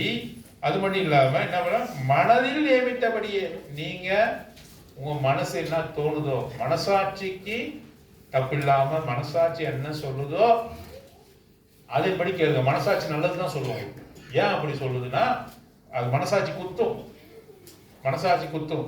தேவனுடைய பிள்ளைகளுக்கு மனசாட்சி குத்தும். ஆகவே தன் மனசில் நியமித்தபடியே கொடுக்க கடவன். உற்சாகமாய் கொடுக்கிறவனிடத்தில் தேவன் பிரியமாய் இருக்கிறான். 6ஆம் வசனம், பின்னும் நான் சொல்லுகிறது என்ன எனில், சிறுக விதைக்கிறவன் சிறுக அறுப்பான், பெருக விதைக்கிறவன். இது என்ன அறுக்கிறத பத்தியா சொல்றாரு? என்ன சொல்றாரு? கொடுக்கறத பத்தி சொல்றாரு. குறைவா கொடுத்தீங்கன்னா நீ எப்படி ஆண்டவர் மனசாட்சியை நீ வந்து வஞ்சிச்சுட்டு குறைவா கொடுத்தீங்கன்னா ஆண்டவருக்கு நீ சம்பாதிக்கிறதுக்கு இதெல்லாம் கொடுத்தனா என்னது? குறைவாதான் கிடைக்கும். சிறுக விதைக்கிறவன் சிறுக அறுப்பான், பெருக விதைக்கிறவன் பெருக அறுப்பான் என்று சொல்லி ஆண்டவர் ஆசீர்வாதத்தை கொடுக்கிறார். கொடுப்பதிலே ஆசீர்வாதம் பாருங்க. ஒரு சிலர் என்ன பண்றாங்க, 2-3 தொழில் பண்றாங்க, ஆனா ஒண்ணுதான் அபிஷியல், ஒண்ணுதான் சரியானது. many people work different works. பாருங்க, அவங்க கம்பெனில வேலை செய்வாங்க, they work in the company the day, they earn extra money from doing other works also. அப்ப ஆண்டவருக்கு கொடுக்கும்போது எதுன்னு கொடுப்பாங்க, நான் என்ன வேலை செய்கிறேனோ அந்த வேலையில இருக்கிறதுக்கு மாத்திரம் தான் போடுவாங்க. மற்ற அதெல்லாம் சைடு வருமானம், அதெல்லாம் சைடு வருமானம். ஆண்டவர் ஒத்துக்குவாரா? எல்லாவற்றிலிருந்தும் என்ன பண்ண ஆண்டவருக்கு கனப்படுத்தணும் என்று சொன்ன 9ஆம் வசனம், வாரி இறைத்தான், ஏழைகளுக்கு கொடுத்தான், அவருடைய நீதி என்றைக்கும் நிற்கும் என்று எழுதியிருக்கிறபடியாகும். வாரி இறைத்தான், நம்ம வாரி கொடுக்கிறோம் ஆண்டவருக்கு அப்படின்னு நீ ஒரு காலமும் நினைக்க வேண்டிய அவசியம் இல்லை. ஏழைகளுக்கு கொடுத்தான், ஏழைகளுக்கு கொடுப்பது, அவருடைய நீதி என்றைக்கும் நிற்கும் என்று எழுதியிருக்கிறது. விதைக்கிறவனுக்கு விதையும் புசிக்கிறதுக்கு ஆகாரத்தையும் அளிக்கிறவர் உங்களுக்கு விதையை அளித்து அதை பெருக பண்ணி உங்கள் நீதியின் விளைச்சலை வர்த்திக்க செய்கிறவர். விதைக்கிறவனுக்கு யாரு விதையை கொடுக்கிறாரு? ஆண்டவர் தான் கொடுக்கிறார்.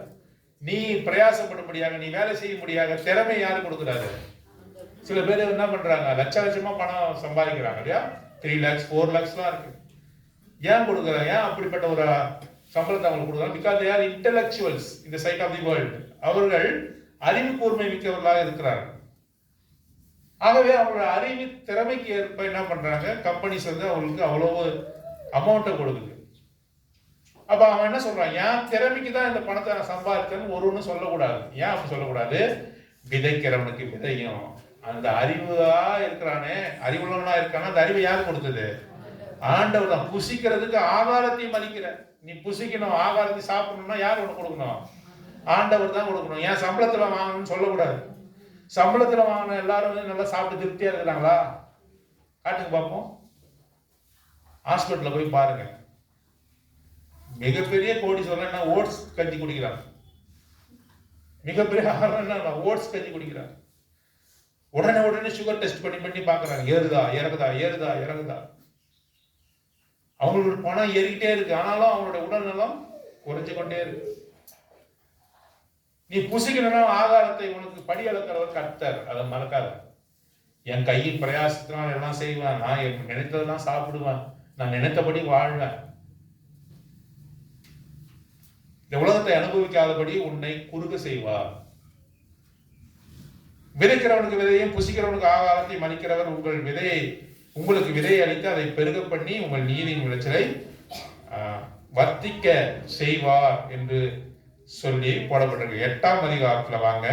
8ஆம் அதிகாரம் மக்கதோனியா நாட்டினுடைய சபையினுடைய விசுவாசிகளை குறித்து அப்போஸ்தலனாகிய பவுல் சொல்லி காட்டுகிறார். அவர்கள் மிகுந்த 2ஆம் வசனம், சாப்டர் 8, 2 Corinthians சாப்டர் 8 verse 2, அவர்கள் மிகுந்த உபத்திரவத்தினாலே சோதிக்கப்படுகில் கொடிய தரித்திரமுடையவர்களாய் இருந்தும் தங்கள் பரிபூர்ண சந்தோஷத்தினாலே மிகுந்த உதாரத்துவமாய் கொடுத்தார்கள். வீட்டுல போய் இந்த வசனத்தை திரும்ப நீங்க வாசிங்க. திரும்ப இந்த 2வது வசனத்தை வாசிங்க. எவ்வளவு கஷ்டத்துல அவர்கள் கொடுத்திருக்கிறார்கள் பாருங்க. மிகுந்த உபத்திரவத்தினாலே சோதிக்கப்படி, அவருக்கு என்ன இருக்கு? அவருக்கு சோதனையில் இருக்கிறாங்க, சந்தோஷமா இல்ல. சர்ச் அட் மெசிடோனியா அவர்கள் எப்படிப்பட்ட உபத்திரத்தில் இருக்காங்க? மிகுந்த உபத்திரவத்திலே சோதிக்கப்படுகையில் அவருக்கு எப்படிப்பட்ட ஒரு தரித்திரம் இருக்கு? தரித்திரனா இருக்கிறார்கள் சொல்லல. ஏழை விதவை குறித்து சொல்லும் போது என்ன சொல்லப்பட்டிருக்கு? கொடிய தரித்திரத்தில் இருந்து ஏழை விதவை போட்டிருக்க. என்ன சொல்லிருக்கு? ஏழை விதவை, அவ்வளவுதான். இந்த மெசிடோனியன் சர்ச் பீப்புள் எப்படி இருக்காங்க? அவங்க எப்படி இருக்காங்க? கொடிய தரித்திரமுடையவர்களாக இருந்தும் தங்கள் பரிபூர்ண சந்தோஷம். தரித்திரம் கொடுமையா கஷ்டப்படுறாங்க, அவங்களுக்கு சந்தோஷம் வருது. எப்படி நடக்குது? தரித்திரமா இருந்தாங்க சந்தோஷம் வருமா? சாப்பாட்டுக்கு அடுத்த வேலை சாப்பாடு இல்லை, சந்தோஷம் வருமா? ஆனா இந்த சபையாருக்கு அந்த சந்தோஷம் இருந்திருக்கு. கவனிச்சிருக்கீங்களா? கொடிய தரித்திரம் உடையவர்களாக இருந்தும் தங்கள் பரிபூர்ண சந்தோஷத்தினாலே மிகுந்த உதாரத்துவமாய் கொடுத்தார்கள். மிகுந்த உதாரத்துவமாய், generous, out of generous, lavish generous. அந்த வசனத்தை மட்டும் வாசிங்க ஆங்கிலத்துல. How that in a great trial of affliction, the abundance of their joy, and their deep poverty Ah. abounded unto the riches of their liberality. பாத்தீங்களா, அது வார்த்தைகளே போட முடியல, அவ்வளவு ஆழமா இருக்கிறது. மிகுந்த உதாரத்துவமாய் கொடுத்தார்கள். மேலும் 3ஆம் வசனம், மேலும் அவர்கள் தங்கள் திராணிக்கு தக்கதாகவும் தங்கள் திராணிக்கு மிஞ்சியும் கொடுக்க தாங்களே மனதுள்ளவர்களாய் இருந்தார்கள் என்பதற்கு நான் சாட்சியாக. மெசிடோனியன் சர்ச்சுக்கு யார் சாட்சி? அப்போஸ்தலனாகிய பவுல் தான் சாட்சி. அவர்கள் கொடிய தரித்திரத்திலும் மிகுந்த உதாரத்துவம் உள்ளவர்களாய் அவர்கள் கொடுத்தார்கள். சரி, இந்த மெசிடோனியன் சர்ச்சஸ் பத்தி ஒரு சொல்றாரு. நம்ம ஆண்டவருக்கு காணிக்க கொடுக்கும். சில பேர்லாம் நினைத்து கொண்டு வரோம் இல்லையா? சில பேர்லாம் சொல்றாங்க எனக்காக வேண்டிக்கங்கன்னு சொல்றாங்க. என்கிட்ட கூட சில பேர் அப்படி கொடுத்துருக்காங்க. அவருக்காக வேண்டிக் கொள்வோம். அவர் நல்ல சுகம் கிடைச்சதா என்ன பண்ணுவாங்க? காணிக்கையை என் கையில் கொடுப்பாங்க. காணிக்கையை கொடுப்பாங்க. கொடுத்து இதில் வந்து சர்ச்சில் கொடுங்க. நான் என்ன பண்ண மாட்டேன், வாங்க மாட்டேன். அப்படிப்பட்ட காணிக்கை வாங்க மாட்டேன். ஏன்னாக்கா வசனத்தின் அடிப்படையில் அப்படி வாங்கக்கூடாது. எப்படின்னு பாருங்க. மேலும் 5ஆம் வசனம், மேலும் நாங்கள் நினைத்தபடி மாத்திரம் கொடாமல் தேவனுடைய சித்தத்தினாலே முன்பு தங்களை தாமே கர்த்தருக்கு, முதல்ல இந்த சபையார் யாருக்கு ஒப்பு கொடுத்தாங்க? தங்களை கர்த்தருக்கு ஒப்பு கொடுத்துருக்குறாங்க. முதல்ல யாருக்கு காணிக்கை செலுத்தணும்? கர்த்தருக்கு ஒப்பு கொடுத்தவங்க தான் செலுத்தணும். சபையில சொல்லுவாங்களா, காணிக்கை நேரத்துல என்ன பண்றாங்க? நேரா ஒரு பைய எடுத்து வந்து கையில நீட்டுறாங்க. நீ ரட்சிக்கப்பட்டியா ரட்சிக்கப்படலையா எதுவுமே தெரியாது. பைய எடுத்து வந்து வைக்கிறாங்க. செய்தி கொடுக்கறதுக்கு முன்னாடி என்ன பண்றாங்க? பைய எடுத்து வந்து நீட்டுறாங்க. நீ வந்து என்ன பண்ணணும்? அந்த பை உள்ள போடுறோம். போடுறியா எடுக்கிறியான்னு கூட தெரியாத அளவுக்கு பைய நீட்டுறாங்க. அப்போஸ்தலனாகிய பவுல் என்ன சொல்றாரு? முதல்ல என்ன பண்ணணும்? நீ தேவனுக்கு ஒப்பு கொடுத்துருக்கணும். நீ ரட்சிக்கப்பட்டிருக்கணும். ரட்சிக்கப்பட்டவங்க காணிக்கை செலுத்தணும். கர்த்தராலே கர்த்தருடைய உன்னுடைய பாவத்தை அறிக்கையிட்டு கர்த்தருடைய ரட்சிப்பை பெற்றவங்க தான் செலுத்தணும். அதுதான் இங்க சொல்றாரு. என்ன சொல்றாரு? தேவனுடைய சித்தத்தினாலே முன்பு தங்களை தாமே கர்த்தருக்கும் பின்பு எங்களுக்கும் ஒப்பு கொடுத்தார்கள். அப்போஸ்தலனாகிய எங்களுக்கும் ஒப்பு. நாங்க என்னென்ன சொல்றோமோ அதெல்லாம் கேட்கிறோம். வசனம் இங்க கொடுக்கிறோம். இதெல்லாம் நாங்க கேட்க மாட்டோம். காணிக்கை மட்டும் செலுத்தணும். உங்க காணிக்கை வேணாம். பிரதர், நீங்க என்ன பிரதர் சொல்றது? வசனத்துல நாங்க உங்க வசனத்தின்படி கேட்க மாட்டோம், கீழ்ப்படிய மாட்டோம், உங்களுடைய வசனத்தின்படி செய்ய மாட்டோம். நீங்க எதுக்கு காணிக்கை கொடுக்குறீங்க? உங்க காணிக்கை தேவையில்லை. தேவனுக்கு ஒப்பு கொடுத்தவர்கள், 2வது அப்போஸ்தல உபதேசங்களுக்கு ஒப்பு கொடுத்தவர்கள் தான் காணிக்கை செலுத்தணும். பரிசுத்த கைகளோட தான் காணிக்கை செலுத்தணும். ஆண்டவர் ஒரு பிச்சைக்காரர் அல்ல. சங்கீதம் 50 வாசிக்கிறோம். எனக்கு ஏதாவது தேவைன்னா உங்ககிட்ட கேட்க வேண்டிய அவசியம் இல்லைன்னு சொல்றாரு. I won't ask if I need something. I have many cattle on the mountain என்று சொல்கிறார். I won't need anything. மனுஷர் கையிலே அவர் எதுவும் பெற்றுக்கொள்வதில்லை. அப்போஸ்தலர் நடவடிக்கைகள் 17 வாசிக்கிறோம். In Acts of Apostles chapter 17. அவருக்கு தேவையானது ஒன்றும் இல்லை. நீ கர்த்தருக்கு ஒப்பு கொடுக்காம ரட்சிக்கப்படாம நீ காணிக்கை கொடுத்தனா காணிக்கை அங்கீகரிக்க மாட்டான். நான் போட்டேனே, போட்டு போ. It won't have any effect on you. நீ காணிக்கை கொடுத்தாக்கா விதைக்க என்ன சொல்றாரு? மிகுதியாக கொடுக்கிறவனுக்கு அவங்க ஆசீர்வாதத்தை கொடுக்குன்னு சொல்றாரு. அந்த ஆசீர்வாதம் உனக்கு வராது. No effect, zero effect. நீ லட்சம் கூட போய் போடு காணிக்கப்பட்டில, it won't affect you. அது உன் மேல எந்த ஆசீர்வாதத்தையும் கொடுக்காது. ஆசீர்வாதம் வராமல் எதுக்கு கொடுக்குற? தெளிவா புரியுதா? தேவனுக்கு ஒப்பு கொடுத்திருக்கணும். 2வது அப்போஸ்தலருடைய உபதேசத்துக்கு நீங்க செவி கொடுத்திருக்கணும். அதன்படி கீழ்ப்படியணும். இங்க சபையில சொல்ற வார்த்தைகளுக்கு ஒரு நாள் என்ன பண்ணணும்? அந்த வசனத்தை கேட்டு அதன்படி நடக்கிறவர்களா மாறணும். யாக்கோபு 1:22 அல்லாமலும் நீங்கள், அங்க கடைசியா எழுதி வச்சிருக்கிறார், அதை பாக்குறாங்க. யாக்கோபு 1:22 அல்லாமலும் நீங்கள் உங்களை வஞ்சியாதபடிக்கு திருவசனத்தை கேட்கிறவர்களாய் மாத்திரமல்ல அதன்படி செய்கிறவர்களாயுங்கள். நீங்க செய்யணும். எதுக்கு நீங்க காணிக்கை கொடுக்குறீங்க? கர்த்தரை தெய்வமா சொந்த தெய்வமா தெரிந்து கொண்டு நீங்க எதுக்கு காணிக்கை கொடுக்குறீங்க? அப்போஸ்தலர் நடவடிக்கைகளுக்கு அப்போஸ்தலனுடைய உபதேசங்கள் இங்க இருந்து சொல்லும் பொழுது அதை கேட்டு சரி செய்து கொண்டவர் தான் கர்த்தருக்கு காணிக்கையை செலுத்தணும் என்று வாசிக்கிறோம். பாருங்க, தேவனுடைய சித்தத்தினாலே முன்பு தங்களை தாமே கர்த்தருக்கும் பின்பு எங்களுக்கும் ஒப்பு கொடுத்தார்கள். அப்பதான் நாங்கள் நினைத்தபடி மாத்திரம் கொடாமல், அப்பதான் அவங்க வந்து கர்த்தருக்கு அங்கே அவர் கொடுக்கிறவர்களாக இருக்கிறார்கள் என்று சொல்லி வாசிக்கிறோம். 8ஆம் வசனம், அதே அதிகாரம் 8ஆம் வசனம், 8:8, 2 கொரிந்தியர் 2 கொரிந்தியர் chapter 8 verse 8. இதை நான் கட்டளையாக சொல்லாமல் மற்றவருடைய ஜாக்கிரதையை கொண்டு உங்கள் அன்பின் உண்மையை சோதிக்கும் பற்றியே சொல்கிறேன். உங்கள் அன்பின் வெளிப்பாடு எது? காணிக்கையும் காணிக்கை தான் கிடையாது. நான் வர்ஷிப் பண்ணாம அன்பின் வெளிப்பாடு, முதல் வெளிப்பாடு என்ன தெரியுமா? ஆராதனை. உன்னுடைய வாய் வார்த்தையினாலே கர்த்தரை ஆராதிப்பது நீ கர்த்தர் மேல் கொண்ட அன்பின் வெளிப்பாடு. ஆண்டவரே நீ நல்லவர் என்று சபையில் நீ சொல்லும் பொழுது ஆண்டவரை நீ நேசிக்கிறாய் என்பதை ஆண்டவர் அறிந்து கொள்கிறார். ஏன்? நீ வந்து சந்துல சொல்லல, பொந்துல சொல்லல, ரூம்ல சொல்லல, அவருடைய பிள்ளைகளுக்கு முன்பாக ஆண்டவரே நீ நல்லவர், நீ எனக்கு நல்லவராகவே இருக்கிறீர் என்று சொல்லும் பொழுது எல்லாருக்கும் முன்பாக சாட்சி சொல்கிறாய். அது தேவன் மீது நீ கொண்ட அன்பின் வெளிப்பாடு. காணிக்கையும் அன்பின் வெளிப்பாடு. ஆகவேதான் இங்கே நம்ம வாசிக்கிறோம். என்ன வாசிக்கிறோம்? உங்கள் அன்பின் உண்மையை சோதிக்கும் பொருட்டே சொல்லுகிறேன். உங்கள் அன்பின் உண்மையை சோதிக்கும் பொருட்டே சொல்லுகிறேன். பாருங்க 11ஆம் வசனம். ஆகையால் verse 11, ஆகையால் அதை இப்பொழுது செய்து நிறைவேற்றுங்கள். கொடுக்க வேண்டும் என்கிற விருப்பம் உண்டாயிருந்தது போல உங்களுக்கு உள்ளவைகளில் எடுத்து அதை நிறைவேற்றுதலும் உண்டாவதாக. பாருங்க, உங்ககிட்ட இருக்கிறதுல தான் நீங்க கொடுக்கணும், கடன் வாங்கி கொடுக்க கூடாது. அநேக சபையில் என்ன சொல்றாங்க? நாங்க பில்டிங் கட்டுறோம், என்ன சொல்லுங்க, நீங்க உங்க பேர்ல இஎம்ஐ போடுங்கன்றான். ஒருமையில பேசுறேன்னு கோச்சிக்காதீங்க, அப்படிப்பட்டவங்க நான் ஊழியக்காரரை மதிக்கிறது கிடையாது. இஎம்ஐ வாங்கி பணம் கொடுன்னு சொல்றான். we build a church, put EMI and give. உன்கிட்ட இருக்கிறத குடியா, மனோ விருப்பத்தின் படி குடியா, கடன் வாங்கி கொடுக்காத, கடன் வாங்காத. கடன் எதுக்கு வாங்குற? உங்ககிட்ட இருக்கிறத கொடு.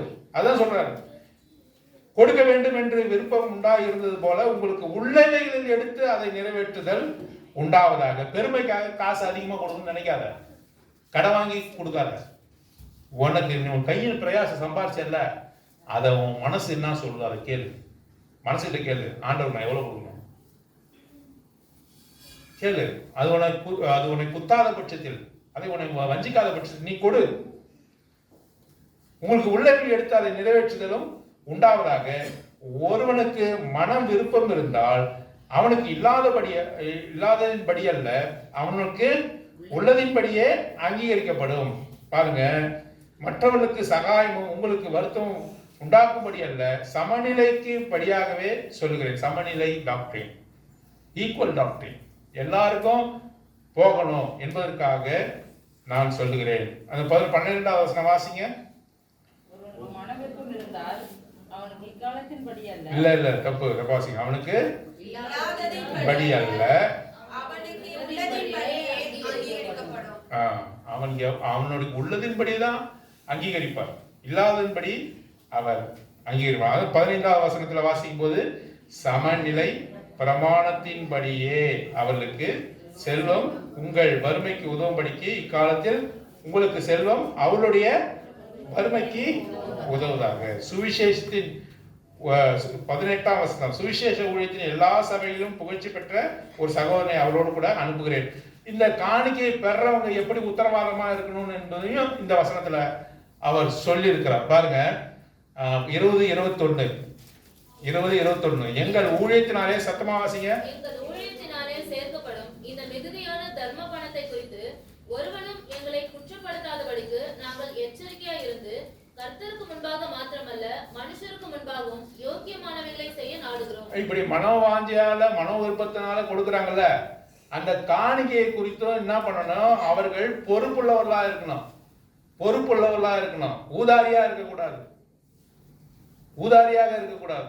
ஆகவேதான் ஜூட அவர் என்ன பண்றாரு? யூதாவை அவர் தீத்துவை அவர் மன்னிக்கவும், தீத்துவை அவர் நியமிக்கிறார் என்று சொல்லி பார்க்கிறோம். மனுஷருக்கு முன்பாகவும் கர்த்தருக்கு முன்பாகவும் மனுஷருக்கு முன்பாகவும் யோக்கியமானவைகளை செய்ய நாடுகிறோம். மனுஷருக்கு முன்பாக கூட நாங்க என்ன பண்றோம்? சாட்சியா இருக்கிறோம். மிகுதியாக சேர்கிற தர்ம பணத்தினாலே நாங்கள் சாட்சியா இருக்க நாடுகிறோம் என்பதை குறித்து இன்னும் ஒரு 2 வசனங்களை வாசித்து நாம் முடித்து விடலாம். பாருங்க, 9வது அதிகாரம் சாப்டர் 9 12ஆம் வசனம். இந்த தர்ம சகாயமாகிய பணிவிடை பரிசுத்தவான்களுடைய குறைவுகளை நீக்குகிறதும் அல்லாமல் அநேகர் தேவனை ஸ்தோத்திரிப்பதனாலே சம்பூரண பலனுள்ளதாயும் இருக்கும். நீங்கள் கொடுக்கிற தர்ம பணம் என்ன பண்ணது? பரிசுத்தவான்களின் குறைச்சலை நீக்குது. அப்படின்னு அர்த்தம், நீங்க கொடுக்கிற காணிக்கைகள் யாரு தாழ்ச்சியா இருக்கிறாங்களோ அவர்களுக்கு என்ன பண்றாங்க?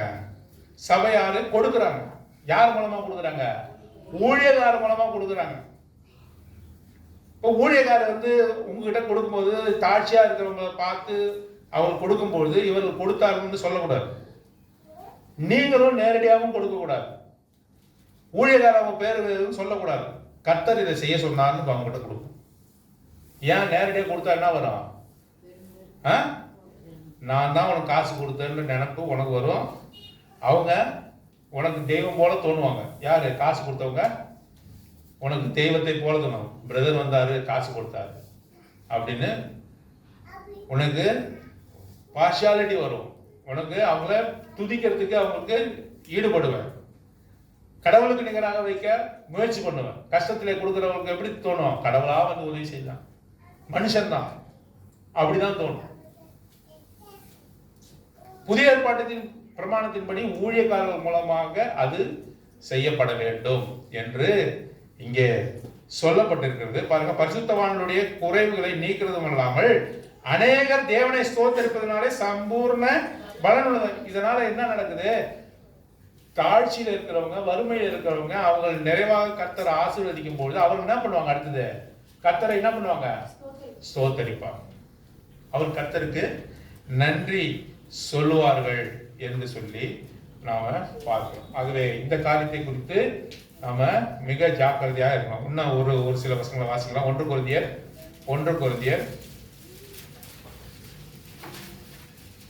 9ஆம்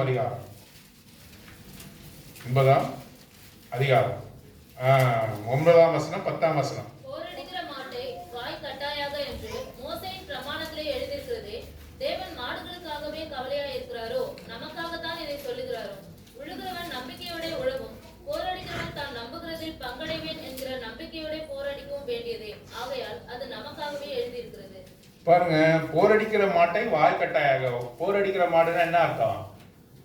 வேலை செய்கிற மாட்டுக்கு என்ன பண்ணாத? சாப்பாடு கொடு, வாயை கட்டி போடுறாத. வேலையை மட்டும் வாங்கி என்ன பண்ணாத? சாப்பாட்டை வஞ்சித்து போடாத அப்படின்னு சொல்லிட்டு மாடுகளுக்காக சொல்றாரு? இல்ல, மனுஷர்களுக்காக சொல்றாருன்னு சொல்றாரு. பாருங்க, உங்களுக்கு போதகம் செய்கிறவர்கள், உங்களை வழி நடத்துறவர்கள், அவர்களை குறித்து சொல்றார். நாங்கள் உங்களுக்கு ஞான நன்மைகளை விதைத்திருக்க.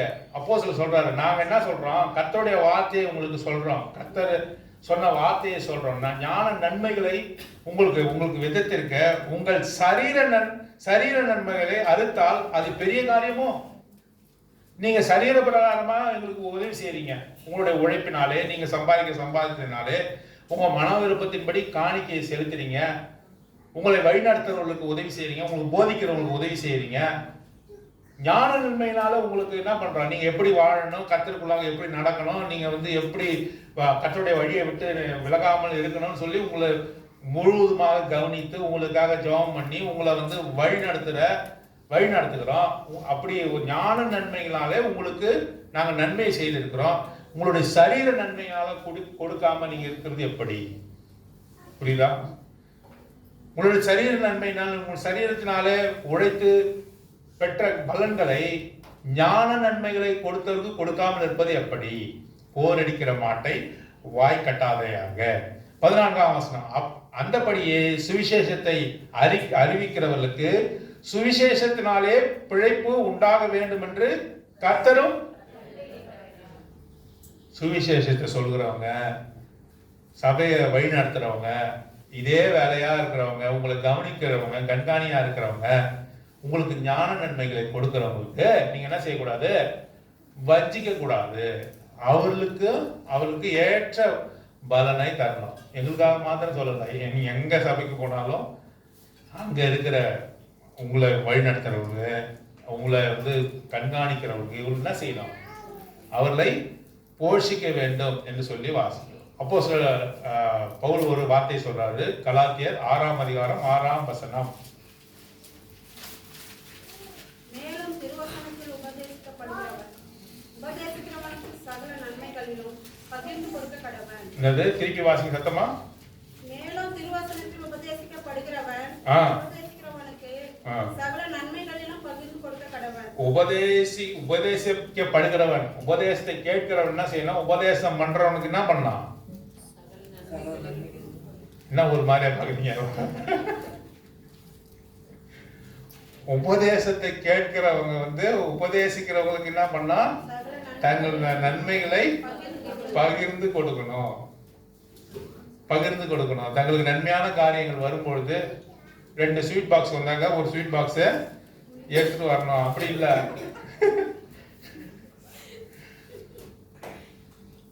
ஆண்டோடைய வார்த்தையை கொடுக்கிறவங்க, உண்மையா ஊழியம் செய்யறவங்க, இதை நல்லா சோதித்து பாருங்க.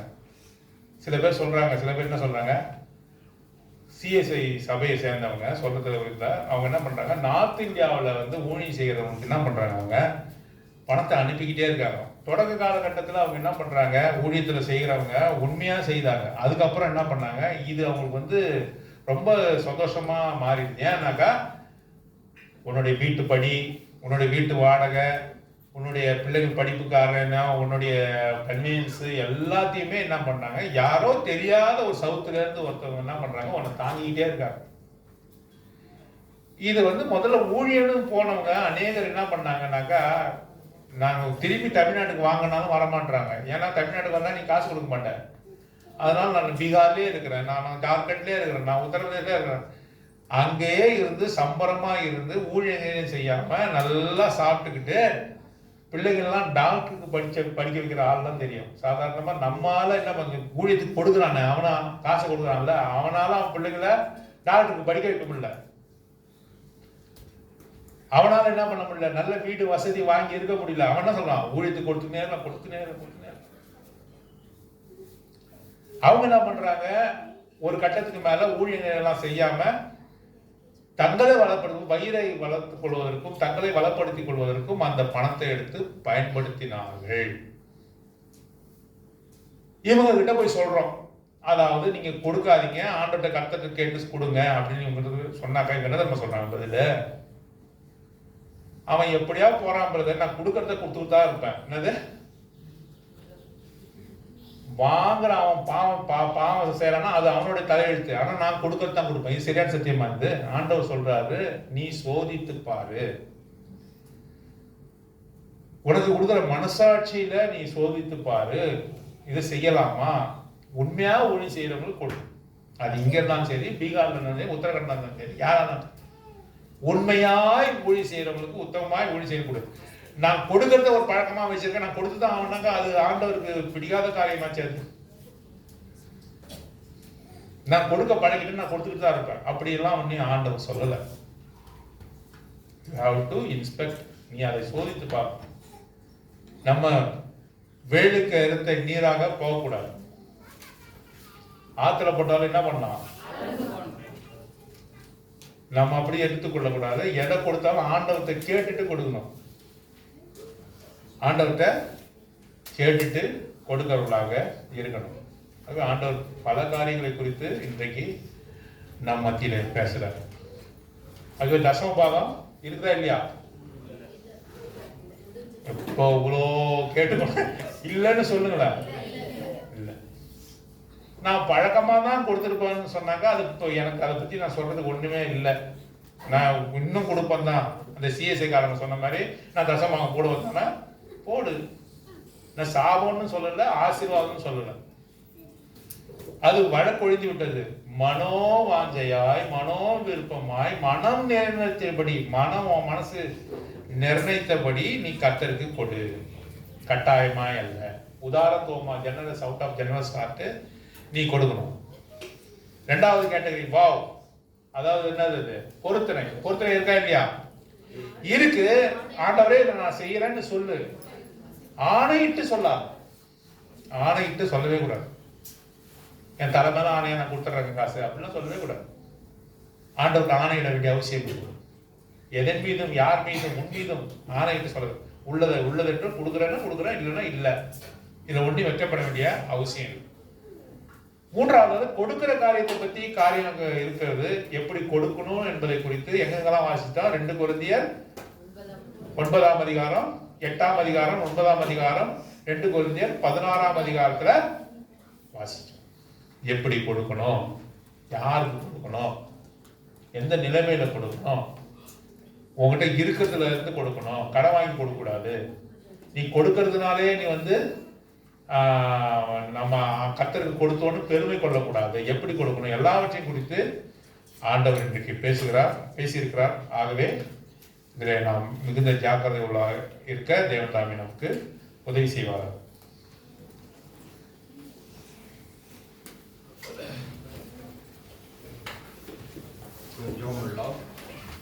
நம்ம பார்த்து பாத்திரங்களாக இந்த பந்தியில் பங்கு பெற ஆண்டு நமக்கு உதவி செய்வார்.